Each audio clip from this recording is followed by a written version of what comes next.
I would like to welcome Mr. Nixon. Joined by Mr. Nixon is Chris Brooks, Executive Director of Alberta Snowmobile Association, Garrett Schmidt, President of the Alberta Off-Highway Vehicle Association, and Linda Strong-Watson, Executive Director of the Alberta TrailNet Society.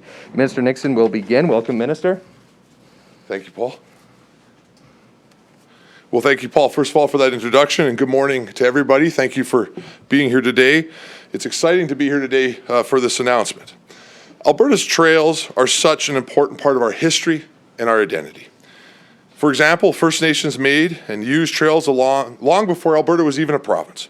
Trails facilitated hunting and other traditional uses of the land, and many of these trails remain historically and culturally significant today. For example, the Bighorn Trail was built in the early 1900s as a pack trail for forest rangers. The fact that it is now a popular hiking trail in the Rocky Mountains shows our proud legacy in our province and the way that our heritage lives on today. Trails are woven into Alberta's proud history as early transport and trading routes. They have immense historical significance to our province, but that is not all. Today, trails are the connection for many Albertans to Alberta's Crown lands. And the use of trails helps to lead healthy lives and provide huge economic benefits through travel and tourism. Trails are as popular as ever with Albertans, and we need to update tools to manage our trails. That's why, from day one, our government has been committed to moving Alberta forward with a conservation agenda which protects and conserves our proud history and which recognizes the recreation, economic use, and conservation, and that those three things can and should support each other. Since being elected, we have made good on that commitment. As part of our government's platform, we outlined a robust conservation agenda and committed to modernizing how we manage outdoor recreation and trails for multiple use on public lands in our province. And we have accomplished a lot since then. In May of 2021, we made amendments to the Public Lands Act to allow for fees to be collected for recreation on public lands, and made sure revenues from these fees would in turn go directly back into improving visitors' experience while conserving and maintaining our public lands. Earlier this year, we announced the Kananaskis Conservation Pass, an initiative designed to create revenue that will be reinvested in K-Country, supporting trail maintenance, search and rescue operations, visitor services, waste management, and the upkeep of facilities. We've already seen how successful these fees can be. We introduced the K-Pass on June 1st. Since then, more than 253,000 passes have been issued, generating more than $10 million in revenue. And every dollar from the K-Pass is being used to enhance visitor experience, including trail maintenance, like upgrading the Yam Trail in Kananaskis. Revenue from the K-Pass builds on our government's $70 million capital investment in parks and public lands as part of Budget 2021. We also recently introduced the Public Lands Camping Pass for random camping along the eastern slopes. To date, more than 50,000 random camping passes have been sold and nearly 1.5 million generated. We will reinvest these funds in the region to improve recreation experiences and help conserve these beautiful landscapes. This will include upgrades to recreation infrastructure, conservation and stewardship activities, public safety, education, and enforcement. An important part of conservation is making sure we have the boots on the ground and other tools to enforce rules and protect our public lands, which is why we recently created 310 Land, a new phone line that Albertans can call to report abuse of public lands and safety incidents. We also sought public input on how policies can better protect our Crown lands while balancing economic activities, recreation, and other land uses. Alberta's Crown Land Vision was introduced in November 2020 to guide improvements to Alberta's Crown Land Management System and support solutions to make outdoor recreation more sustainable. And one of the key priorities in the Crown Land Vision and our government's platform was to develop a Trails Act to improve outdoor recreation experiences. And that brings me to why I am here with you today.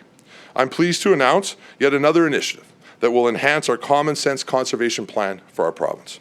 This afternoon, I will table in the legislature the Trails Act, which will modernize how trails are managed and provide improved recreation experiences for Albertans. The Trails Act will help sustain the rich trail history in our province. If passed, the Act and amendments to the Public Lands Act will improve Alberta's trail system so that our trails are sustainable, better managed, and enjoyed by everyone. The Trails Act is a government platform commitment, a commitment that will establish the foundation for a sustainable trail management system on public lands. It will enable trails to be designated for specific uses like hiking or riding or off-highway vehicles. Will improve trail planning, which will consider other land uses and values, It will strengthen protection of trails so that Albertans can enjoy them for years to come. It will also enable better enforcement tools to prevent environmental damage and protect and promote stewardship of public lands, and promote a bigger role for our partners in building and maintaining our important trail system across the province. The Trails Act is needed because our current legislation for trails on public lands has not been updated since 1979. And the ways that Albertans enjoy using trails has changed a lot since then. Motorized equipment, such as off-highway vehicles, are more popular and powerful than ever, which puts a strain on Alberta's trails. Alberta also has hundreds of thousands of unmanaged trails due to industrial activity, which can cause environmental and public safety concerns, such as poor water crossings that are harmful to fish and conflicting recreation activities on the same trail. If passed, the Trails Act will help modernize Alberta's trail system and make trails safer by ensuring they are managed properly and are more enjoyable to use and environmentally sustainable. Now, I also want to talk about volunteers. Volunteers play an important role in managing Alberta's public recreation trails and helping make Alberta a world leader in conservation. For example, the Alberta Trail Net Society helps to manage historical trails like the Athabasca Landing Trail that Albertans have enjoyed since the 1800s. Also, the Alberta Snowmobile Association maintains over 6,000 kilometers of trails all across our province. And the Alberta Off-Highway Vehicle Association has been advocating for a sustainable trail system for years, so I'm very glad to be able to bring this forward today. The Trails Act will strengthen and support these and many more partnerships to help maintain and improve Alberta's trail system. Alberta's Crown lands are a shared resource, and their conservation is a shared responsibility. Our government is proud to be taking steps to protect public lands through initiatives like introducing the Trails Act. The protection of our public lands is a priority for Alberta's government and for Albertans. And by supporting Alberta's outdoor recreation, conservation, and public safety, we are ensuring that Alberta's trails can be enjoyed by Albertans now and in the future. And with that, we'll have a few more speakers, and I'll be back to take some questions. Thank you very much, Minister. And now, when the Minister leaves the podium, we'll invite Chris Brooks, the Executive Director of the Alberta Snowmobile Association, to say a few words.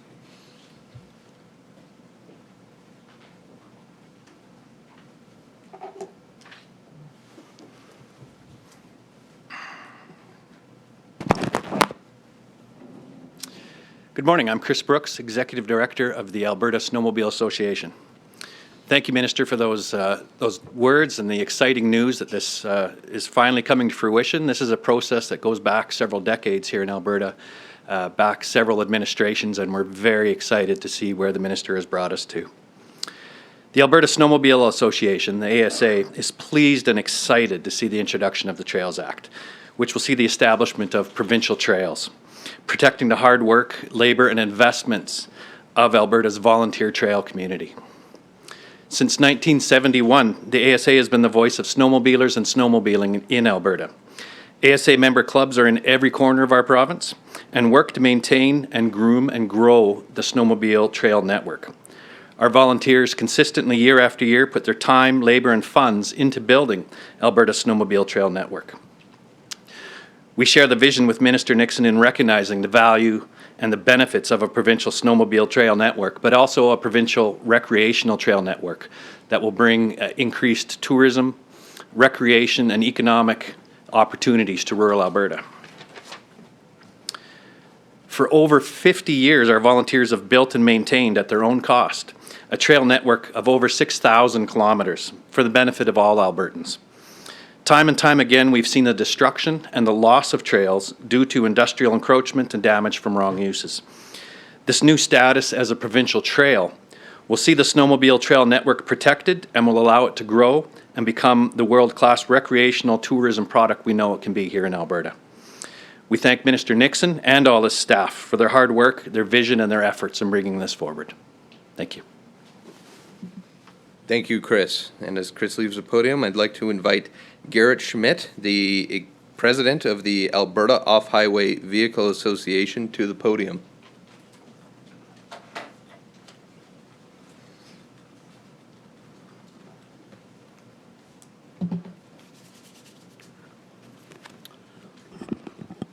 Well, good morning, everyone. Thank you for being here today. It's very encouraging and exciting to see the development and implementation of an Alberta Trails Act, which recognizes and supports how valued trail and trail-based recreation is to Albertans. This legislation provides the foundation and the cornerstone for developing supportive policies and processes that work to preserve our trails and the environment. And that's for present and future generations to enjoy. It's a very welcome step. The Alberta OffHighway was founded in 1969 as a provincial organization representing OHVS. And we are very supportive by the ability to have a meaningful and sustainable trail system for our province. We look forward in working in partnership and support for our many clubs across this province and the volunteers who are on the landscape, who work tirelessly to maintain trails, install bridges, mitigate environmental concerns, do erosion control, and this legislation helps build the framework to do that efficiently and effectively across the province for all Albertans to enjoy. We're very excited to see this move forward, and it's the beginning of really focusing on our trails and the ability to have them for future generations. So thank you, and thank you to the staff for getting this done. Thank you very much, Garrett.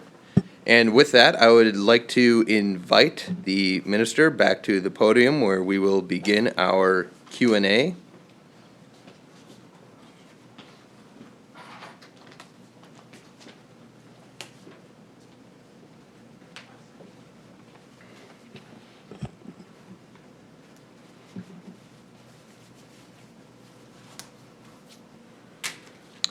Operator, can you please put through the first reporter? Thank you. Yes, Dean Bennett, Canadian Press. Thanks. Good morning, Minister. I have one question for you, but maybe if the other two speakers want to weigh in as well. So to me, the big challenge here is going to be, because you're going to change how some trails are used, and you're going to presumably try and stop abuse of unintended trails, stop the abuse of the environment, that sort of thing. How are we going to enforce this? How are you going to stop some of the abuse that's happening now? Will there be larger fines? Is there going to be more officers sort of checking these things? How big a problem is it, and how are we going to stop it? So, a great question, Dean. I appreciate it. You're correct. Enforcement is a key part of any recreation management system, not just on the trail side.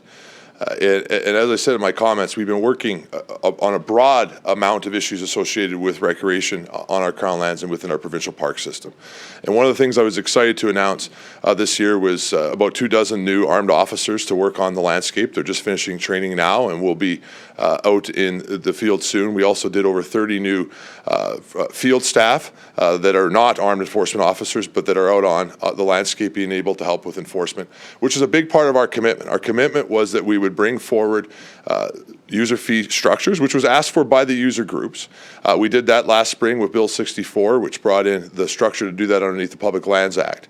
The second part of that commitment was that we would modernize enforcement, invest more in enforcement to be able to make sure that we could help on the landscape.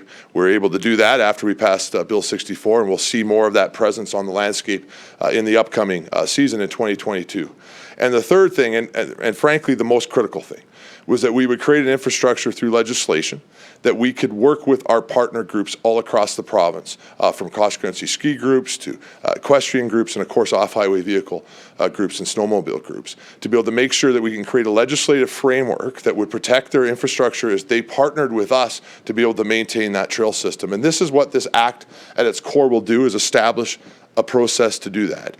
And why that matters for your enforcement question is because no matter how many officers I hire, and no matter how many people I put in the field, I'm never going to be able to cover the landscape that we're responsible for at all times. And the most important way forward is to continue to empower and work closely with our partner organizations all across the province, because they care about these landscapes as much as us, and they are what will support those enforcement officers all across the landscape to make sure people are following the rules. Follow-up question? No, perhaps the same question, though. I wonder if the other two speakers wanted to speak to what kind of damage you're seeing on the trails, what kind of enforcement they would like to see, what kind of changes they'd like to see to make sure that these trails are protected.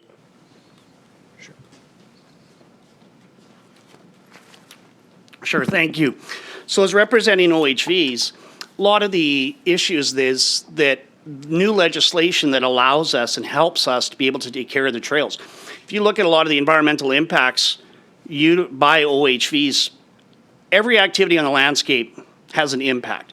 What we need to do is have the ability to mitigate those impacts, to be able to get out there and perform trails so that the government and this legislation, through partnerships, is recognizing those on the landscape as trying to mitigate these environmental concerns, help our clubs and volunteers and of any recreation activity to get out and do that work on the landscape, to be a partner of the government, to help take care of the trail, to put in the bridges, to put in water crossings, to protect our bull trout and our West Slope cutthroat trout. We need to have crossings, and this legislation can help build the framework so that we can maintain the trails.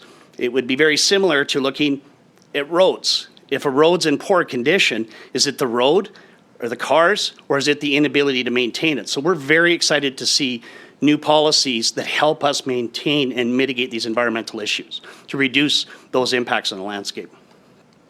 Thank you. Operator, can you put through the next reporter, please? Thank you, Bill Kaufman, Post Media. Yes, hi, Minister Nixon. I'm just wondering what this will mean for Kananaskis country. I mean, what kind of differences are people going to see out in K country from this act? So a couple things. When we're talking about Kananaskis, it's important to recognize that Kananaskis is made up of both public lands and provincial parks. And so this act will have an impact on the public land portion of Kananaskis. Many of the things that this act does, the Parks Act already gives the ability to do within the provincial park system in Kananaskis and across the province. But this act will have the same benefits that you'll see in other areas as far as trail maintenance, helping work with partners, being able to make sure that trails can be protected once they've been designated, to make sure that they can interact with different industrial activities that are taking place on the landscape, providing assurances to those partner organizations that their trails won't just be taken away by future governments and that they have value, working on the interaction between trails on the public land side of Kananaskis and on the provincial parks side of Kananaskis to make sure that they can connect accordingly. So the biggest impact of the Trails Act itself, as far as K country, will be on the public land portion of Kananaskis. Follow-up question? Yes, hi. Sure. You've said that we now have currently 13,000 kilometers of designated trails in Alberta. Is this act going to see that number increase? And I'm kind of wondering, are we going to see more designations for OHVs trails? What can you tell me about that? This act will certainly facilitate the increase of designations of trails that meet standards for a variety of recreation activities. One of the largest groups that speaks to me about the Trails Act often is actually horse outfitters, equestrian groups, cross-country ski groups, hiking associations, and of course we hear about this from the off-highway vehicle organizations and snowmobile organizations. But this will provide, certainly, we hope, an increase in designated trails that meet environmental standards all across our landscape for a variety of user groups, keeping with our commitment to being able to make sure that Alberta's backyard is open to Albertans to be able to recreate on now as well as in future generations while being able to protect this important landscape. So I do expect that this will increase designated trails and that's a good thing. I will also reiterate that what this act does not do is close trails. This is not a piece of legislation that would close undesignated trails at all. That's not the purpose of this legislation. This purpose of legislation is to create frameworks to be able to make environmentally sustainable trails across the province. Operator, can you put through the next reporter, please? Michelle Belfontaine, CBC. Hi, Minister. I have a question about fees.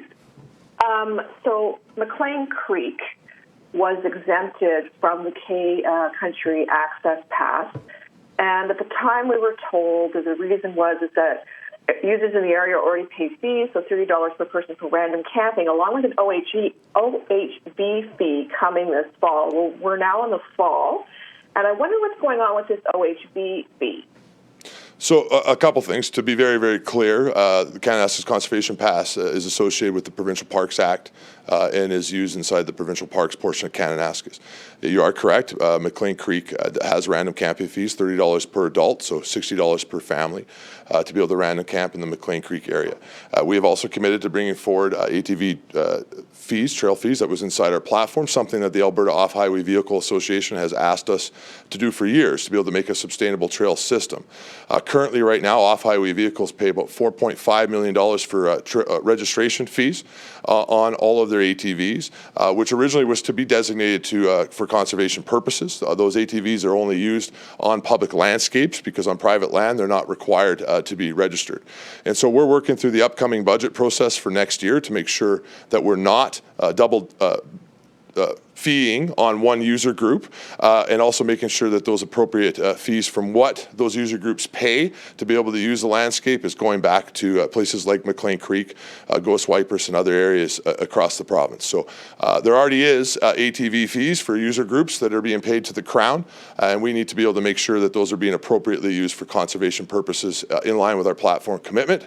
And Minister Taves and my department and the Department of Treasury are having conversations on how to make that work effectively. Follow-up question? Yeah, I'm actually confused by that. So you're saying that they pay ATVs to their vehicle registration, so that's why you're not going to impose a separate fee? Well, I mean, it's the same thing in K-Country. In K-Country, you know, if I camp at, in a park or in a campground there, I pay a campground fee, but I also have to pay $90 a year to access the area. So I wonder if you could explain that to me. That seems to be very inconsistent. Well, I don't see it as inconsistent at all. I mean, you pay a registration fee to your vehicle when you drive to Kananaskis to drive on both the provincial and federal highways. Off-highway vehicles do not drive on the highway system and are currently paying a registration fee into the highway system. So we are making sure that we're not double billing a user group for the use of the landscape and making sure that their fees are going to the conservation purpose. And so that is a difference between off-highway vehicles and regular motorized vehicles. And we want to make sure that the money that off-highway vehicles are paying, which is $4.5 million a year roughly on the registration fees, is going back to conservation, which was the original intention of putting a registration fee on ATVs. Operator, can you put through the next reporter, please? Safe Kaiser, City News. Hi, good morning, Minister. Wondering, so if the end goal here with the Trails Act is to protect these trails, what's specifically being changed here that'll do that wasn't already in place before? Are there any additional powers or maybe even funding that's expected? So some of the funding sources are going to come from the legislation that was passed last spring in the legislature around being able to bring in fees for random camping and be able to utilize ATV fees for conservation purposes. And you'll see some announcements coming in the coming days within this budget year around investing that inside conservation for trails in partnership with our organizations, and you'll certainly see more of that in the upcoming budget year. The other thing that this will do is establish a process to be able to manage the dispositions on public lands, to be able to make those trails have credibility and legitimacy within the Crown processes, so that it will help to manage the management of trails and the interaction of trails with other users on these multi-use landscapes, including industrial users, forestry, oil and gas, and other users that are on the landscape. Once something has a disposition and some sort of legitimacy within the Crown process, it requires other user groups to work with those organizations. Second, it will provide stability for organizations and assurances for our nonprofit organizations as they're investing inside infrastructure on this landscape, that it will be protected and will not be removed from the landscape going forward. It also provides increased opportunities for designating different trails for different purposes, similar to what we would see inside the Provincial Park Act, but you currently cannot do until this Trails Act was passed on the public land portion of our province. It will also set forward new standards to try to deal with different things like water crossings and make sure that groups that work with the department understand the requirements to be able to build an environmentally sustainable trail system and several other issues like that. It basically creates a system that we can continue to make sure that our trail system is protected, but also partner with our partnership organizations to be able to enhance that trail system with credibility, confidence that it will remain in place for generations to come.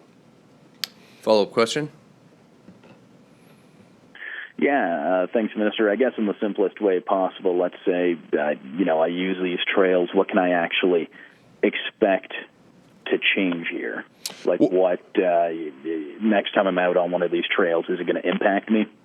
Well, I don't think you'll see a change by the time next time you're out. I don't know how often you go out, but I think you'll see changes shortly as you see our partner organizations continue to invest in trails. I think you'll see a better experience on trails as infrastructure is installed, and I think you'll see more trail opportunities that you can use for recreation purposes. You'll see better water crossings, you'll see better signage, better mapping, those type of things that are going to happen as this trail system is built up. But most importantly, what you're going to see is the historical trails that we care about as Albertans will remain protected, so they can't disappear from the landscape. And the importance of trails to both our economic future and our tourism industry, as well as to Albertans' health and enjoyment, will be recognized by the legislature and provided, which will ultimately provide protections to what we see as an important resource. At the end of the day, the Trails Act will make those trails a resource of our province, which currently outside of our provincial park system, it is not. Operator, can you put through the next reporter, please? Mirna Jukic, CBC. Hi, thank you. You said you hope this will help increase the number of designated trails. So I'm hoping you can expand a little on how that will happen. How do you get a trail designated, and who gets to decide what's the designated use of it? So this will create a legislative framework for us to be able to provide the requirements for designated trails, and then as the regulations are built afterwards, that will be spelt out, and it will be very clear to our organizations that we partnership with what a trail has to meet for requirements to become a designated trail, the protections that need to be in place, the standards that would have to be done on that trail to be able to meet the government standards, particularly around things like water crossings and other issues along those lines. Those details will come out in more detail with the regs, but it will be a very, very clear process for organizations that are building trails on what they have to do to meet that standard to make sure their trail can be designated and then ultimately protected. Follow-up question? No, that's it. Operator, can you put through the next reporter, please? Catherine Grigowski, Alberta Today. Hi, thanks for taking my question. So in response to SAFE, you had mentioned how, sometimes it'll be obvious that, this is a BMX trail or this is for off-highway vehicles. But what is the process going to be like, and is there any sort of ranking criteria when there's a conflict and two user groups feel ownership over a trail? What happens then? So currently what happens now is that there's no process in place to even facilitate those conversations and be able to make sure that we can plan to deal with multi-users on a landscape and a trail. So this will provide a legislative framework that ultimately will create a system that we can use within the department while working with multiple user groups on a landscape to try to manage that conflict. There are lots of user groups on different landscapes, and not just recreation user groups. You have industrial activity taking place on large portions of Alberta's Crown land that has an impact on these conversations. And so one of the big goals with the Act is to be able to create a framework where we can have those conversations and make sure that we get everybody in the right spots that you want to see. I will say this, you don't see as much of that conflict between user groups on large portions of the landscape because the user groups kind of gravitate to areas where their activity is most comfortable or the landscape works for their activity.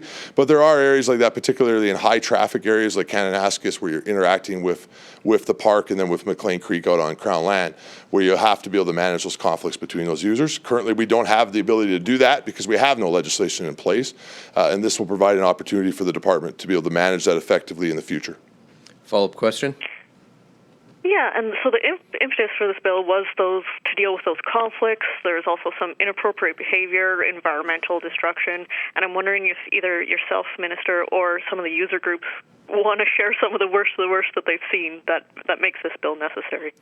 Well, I do think that those conflicts on the landscape and the environmental issues are really, really important. I think from our perspective, we have actually addressed a lot of that outside of this bill. One is by bringing in increased enforcement. The ministerial order I signed last summer increasing enforcement inside areas like the David Thompson corridor, known by some as the Bighorn corridor. Again, the armed officers that are on the landscape. This legislation will help deal with some of the conflicts between user groups, but the situations where we're seeing where people abusing the landscape, we're working very hard to deal with through the fee structure and increase enforcement. The main goal of this piece of legislation is to recognize the importance of trails to our society, to our province, to be able to make sure that the trails that I enjoy today will be enjoyed by my grandkids, and that we're able to invest in that infrastructure, as well as to be able to stand with our nonprofit organizations all across this province who work tirelessly to be able to build a recreation system for Albertans. This brings credibility to their work, recognizes their work, and makes sure that it can't be interfered with in future years. You know, I told my staff when we brought this legislation forward that one of my favorite trails is a place west of Rocky Mountain House where there's a rock from David Thompson over 200 years ago that marked the turn to that trail that he would use as he was operating in the fur trade to go across the Rocky Mountains. That's not protected. But now it could be protected, assuming that we're able to pass the Trails Act. As for specific examples to your question, I don't know if any of the groups would like to address that.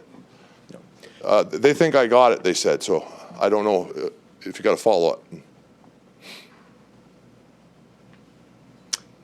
Follow-up, Catherine? No, well, thank you, everybody, for being here. There will be a photo opportunity with the Minister Chris Garrett and Linda Strong-Watson from the Alberta All Trails Net Society, which will be gifting the Minister a Trans-Canada Trail hiking stick. Thank you.